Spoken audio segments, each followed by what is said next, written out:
औज़ु बिल्लाहि मिनश्शैतानिर्रजीम बिस्मिल्लाहिर्रहमानिर्रहीम सल्लल्लाहु ताला अला हबीबिही मुहम्मदिन व आलिहि वसल्लम। मोहतरम ख़वातीन व हज़रात, अस्सलामु अलैकुम। करीम आका सल्लल्लाहु अलैहि वसल्लम की मेहरबान मंजूरी के बाद जनाब ख्वाजा शमसुद्दीन अज़ीमी साहब ने किताब लिखी मोहम्मद रसूलुल्लाह सल्लल्लाहु अलैहि वसल्लम, और इसी किताब को हम अपने इत्तिसालुन नबी सल्लल्लाहु अलैहि वसल्लम लाइव सेशन में एवरी थर्सडे रात 9 बजे डिस्कस करते हैं। और इसमें जो अंबिया के किस्से बयान किए गए हैं, उनमें जो हिकमतें, राज और फार्मूले हैं, उनको हम मिलजुल के सीखने की कोशिश करते हैं। हज़रत याकूब अलैहिस्सलाम के हवाले से हमारे प्रीवियस सेशन में बात हुई। उसके चीदा पॉइंट्स क्या हैं, उनमें हमारे लिए क्या लेसन्स हैं और उसमें क्या ख़ास बातें हैं, आइए समझने की कोशिश करते हैं। जैसे कि हम जानते हैं कि हज़रत याकूब अलैहिस्सलाम हज़रत इसहाक़ अलैहिस्सलाम के बेटे हैं, और हज़रत इसहाक़ अलैहिस्सलाम बेटे हैं हज़रत इब्राहीम अलैहिस्सलाम के, और हज़रत यूसुफ़ अलैहिस्सलाम बेटे हैं हज़रत याकूब अलैहिस्सलाम के। तो अगर हम इस घराने को देखते हैं तो पैगंबर ही पैगंबर नज़र आ रहे हैं। और इसके साथ साथ अगर हम हज़रत इब्राहीम अलैहिस्सलाम के रेफरेंस से देखते हैं तो हज़रत इस्माईल अलैहिस्सलाम भी हैं, और जो हज़रत हाजरा सलामुल्लाह अलैहा की औलाद में से हैं। इसी तरह से हज़रत इब्राहीम अलैहिस्सलाम की जो थर्ड वाइफ हैं हज़रत कतोरा, उनकी औलाद में से हैं हज़रत शुएब अलैहिस्सलाम।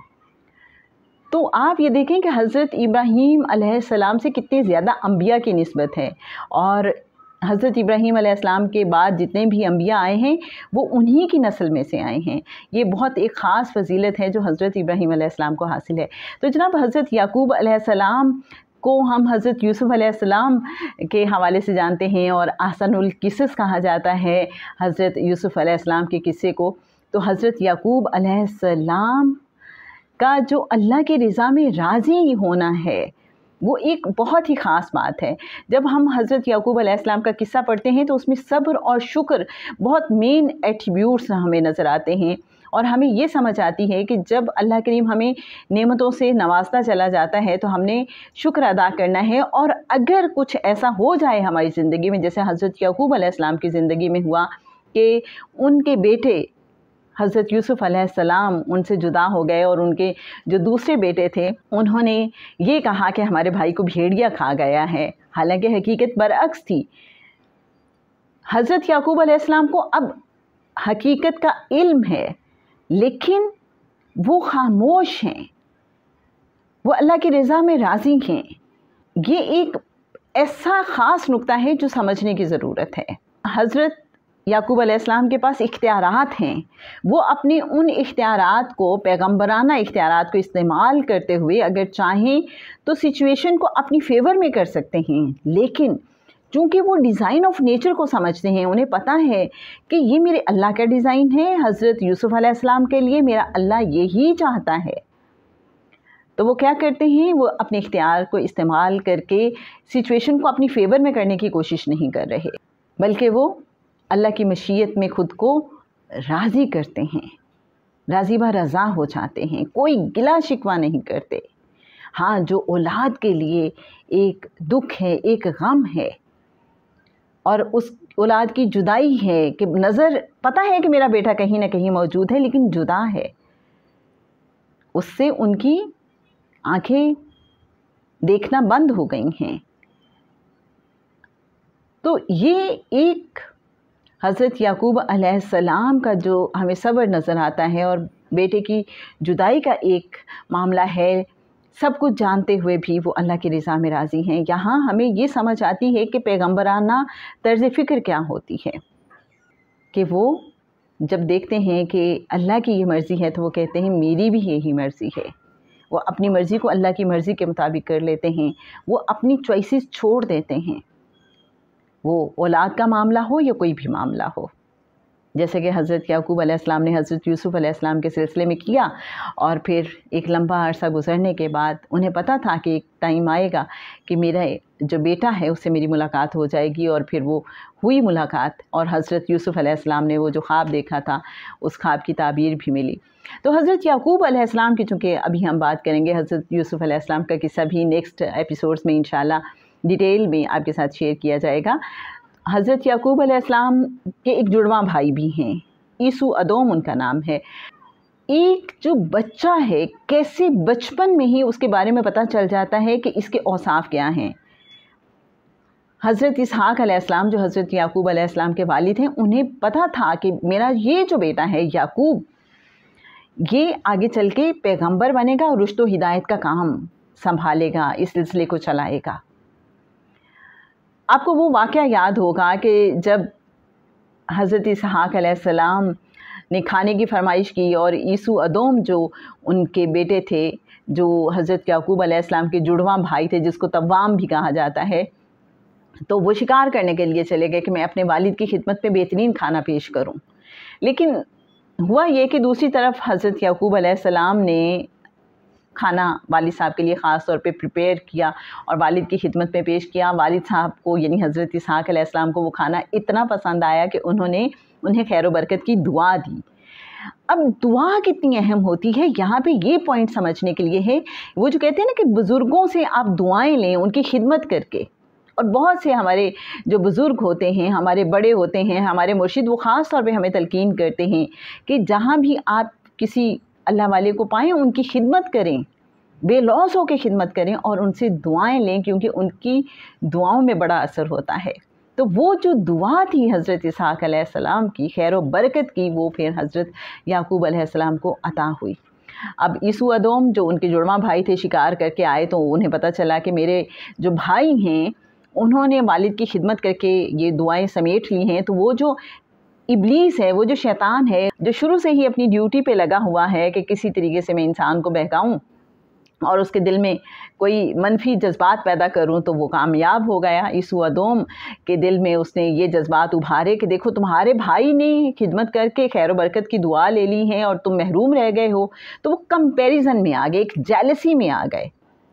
तो ये वो चीज़ थी कि जो हज़रत इसहाक़ अलैहिस्सलाम को पहले से पता थी कि फ़ितरत में बाज़ कुछ चीज़ें होती हैं, वो फ़ितरत उतनी सलीम नहीं होती। यहाँ हमें एक और बात समझ आती है कि जब दोनों भाइयों में रंजिश हुई है, तो उनकी वालिदा ने जो ईसु अदोम थे, बड़े बेटे जुड़वा में से, उनको उनके मामू के पास भेज दिया। पर्पज़ क्या था कि भाइयों में थोड़ी सी दूरी होगी, तो वो जो दिलों में दूरी पैदा हो गई है वो दूर हो जाएगी। इसे ये समझ आती है कि जब भी सिचुएशन ऐसी हो कि जिसमें दिलों में कोई रंजिशें आ जाएं या कुछ नेगेटिविटी आ जाए, तो बाज़ औक़ात जो फासले होते हैं, ये ज़हनी या जिस्मानी तौर पे हिजरत करना, वो बड़ा सूदमंद साबित होता है। इसी तरह से आगे चल के हम हज़रत याकूब अलैहिस्सलाम के किस्से में देखते हैं, उनके अपने जो 12 बेटे थे उनमें से ये एक सिलसिला नज़र आया कि हज़रत यूसुफ़ अलैहिस्सलाम के जो भाई थे उन्होंने भी एक जेलसी का मुज़ाहरा किया, कंपैरिज़न किया हज़रत यूसुफ़ अलैहिस्सलाम के साथ। तो ये जो कंपैरिज़न है, अल्लाह वाले बताते हैं इसमें आपने कभी नहीं आना, आपने मुकाबला नहीं करना। जैसे एक शेख हैं, आपके मुर्शिद हैं, उनके बहुत से मुरीद होंगे, तो आपने कभी ये नहीं सोचना कि ये हमारे जो मुर्शिद हैं, हमारे जो शेख हैं, ये फ़लाँ अपने स्टूडेंट को तो बड़ी तवज्जो देते हैं, उनको तो पहली मर्तबा ही इतना नवाज दिया और हम इतने सालों से आ रहे हैं और हमें तो अभी तक नवाजा ही नहीं। ये वो बात है जो समझना बहुत ज़रूरी है, क्योंकि जो शेख हैं, जो मुर्शिद हैं, उन्हें पता है किसके साथ क्या सलूक करना है, कैसे उसे ट्रीट करना है। बाज़ औक़ात जो हमारे मुर्शिद होते हैं, वो हमारे साथ जो मुख्तलिफ़ रवैया कुछ इख्तियार करते हैं, वो भी हमारे लिए टेस्ट होता है। हमारे सामने अगर वो किसी से ज़्यादा मोहब्बत का इज़हार कर रहे हैं, तो वो भी हमारे लिए टेस्ट होता है कि कहीं हम कंपैरिजन में तो नहीं आ गए, कहीं हम जेलस तो नहीं हो रहे, तो वो हमें मॉनिटर कर रहे होते हैं। तो हमें बहुत संभल के चलना होता है कि वो कहीं हमारा अपना ही टेस्ट ना हो रहा हो। तो जनाब, ये कुछ बातें, लेकिन हमें ये भी समझ आती है कि अल्लाह जिसको जैसे नवाजना चाहे, इज़्ज़त देना चाहे, जैसे हज़रत यूसुफ़ अलैहिस्सलाम के भाइयों ने उनके साथ जैसा भी सलूक किया, लेकिन इसके बावजूद हज़रत यूसुफ़ अलैहिस्सलाम को अल्लाह ने इक़्तिदार भी अता किया, इज़्ज़त भी अता की। तो ये समझ आती है कि انسان کے چاہنے سے کچھ نہیں ہوتا. انسان بعض اوقات بڑی پلاننگز کرتا ہے، بڑی گیمز پلے کرتا ہے، رائٹ، بڑی تدبیریں کرتا ہے، بڑی چالیں چلتا ہے، لیکن بھول جاتا ہے واللہ خیر الماکرین.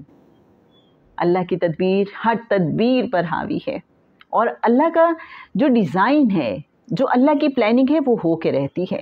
اس کو سمجھنا بہت ضروری ہے. جب انسان کو یہ سمجھ آتی ہے تو پھر وہ گلے شکوے چھوڑ دیتا ہے. پھر ہم نے استغنا اور یقین کے حوالے سے پڑھا کہ زندگی میں یقین بہت ضروری ہے، اور یقین اس چیز کا کہ میرا رب بڑا مہربان ہے، اور استغنا اس حوالے سے کہ ہمیں یہ نہیں سوچنا کہ آنے والے کل میں میرا کیا بنے گا، کیا ہوگا میرے ساتھ، بلکہ ہمیں یقین رکھنا ہے کہ میرا رب جو مجھے بچپن سے 60 سال کی عمر تک، 70 سال کی عمر تک اچھے طریقے سے لک آفٹر کرتا رہا ہے، میری ہر ضرورت کو پوری کرتا رہا ہے، وہ آئندہ چل کر بھی مجھے لک آفٹر کرے گا، بہترین انداز میں میرا خیال رکھے گا، میرے لیے اسباب مہیا کرے گا، وسائل مجھے پرووائڈ کرے گا. تو مجھے گھبرانے کی کیا ضرورت ہے؟ جب انسان استغنا حاصل کر لیتا ہے تو پھر اسے مستقبل کا خوف نہیں ہوتا، کوئی اندیشے نہیں ہوتے. اور جو یقین والے ہوتے ہیں، اللہ کی رحمت پہ یقین والے اور استغنا والے، انہیں نہ کوئی ماضی کا غم ہوتا ہے اور نہ ہی انہیں مستقبل کا خوف ہوتا ہے. جو راضی برضا رہنے والے ہیں، جو اللہ کی مشیت میں راضی رہنے والے ہیں، تو وہ حالات کے ساتھ چلتے ہیں، گو ود دا فلو ہو جاتے ہیں. حالات زندگی میں جیسے بھی آئیں، جیسی بھی سچویشن ہو، وہ کہتے ہیں میرا رب یہ چاہتا ہے تو پھر میری بھی یہی مرضی ہے. تو اصل چیز جو ہمیں اس واقعے سے سمجھنی ہے، صبر اور شکر کے ساتھ ساتھ استغنا اور یقین، اور کمپیریزن نہیں کرنا، اور ہمیشہ یہ سوچنا ہے کہ میرے اللہ کی پلاننگ بہترین ہے اور میں اپنی پلاننگ کو چھوڑ دوں. تو جناب اللہ والے یہ سمجھاتے ہیں کہ اگر آپ نے زندگی میں مطمئن رہنا ہے، پرسکون رہنا ہے، خوش رہنا ہے اور گلے شکوے سے بچنا ہے، تو پھر کیا کرنا ہے؟ اللہ کی رضا میں راضی ہونا ہے، اللہ کی مرضی کو اپنی مرضی بنانا ہے، اور اپنی مرضی اور اللہ کی مرضی میں جو فرق ہے اس کو ختم کرنا ہے. کیونکہ یہ جو فرق ہے یہی غم ہے، اور جب ہم فرق ختم کر دیتے ہیں، اللہ کی مرضی کو اپنی مرضی، اللہ کی چاہت کو اپنی چاہت بنا لیتے ہیں، تو پھر سارے غم دور ہو جاتے ہیں، پھر انسان کا دل پرسکون ہو جاتا ہے، پھر انسان مشیت الہی میں راضی رہتا ہے.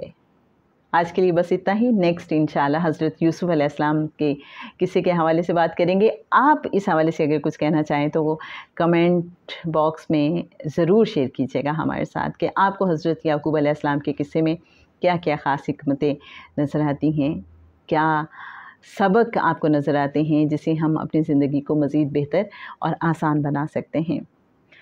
اللہم صلی علی سیدنا و مولانا محمد معدن الجود والکرم وعلی آلہ وبارک وسلم. السلام علیکم ورحمۃ اللہ وبرکاتہ.